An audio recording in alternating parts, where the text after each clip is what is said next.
6月16日星期二，今日嘅聖經金句係取自馬竇福音。耶穌對群眾說：你們要愛你的仇人，為迫害你們的人祈禱，這樣你們才能成為你們天父的兒女，因為他使太陽照着壞人和好人，降雨給正義的人和不義的人。你們應該是成全的，好像你們的天父是成全的一樣。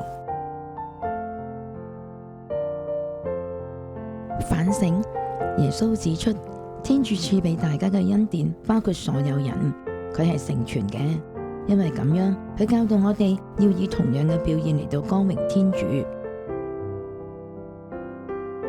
諗一諗，耶穌點樣講明天主嘅恩典係包括所有嘅人啊？呢種講法啟示咗我哋啲乜嘢呢？分享一下你嘅理解。要有點樣嘅表現先稱得上成全啊？分享說明一下。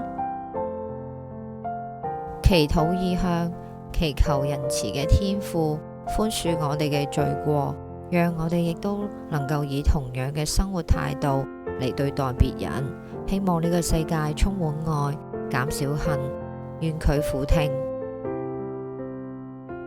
行動回應，主動向曾經被自己誤會或者討厭嘅人道歉，願意同對方和好，並請求對方原諒。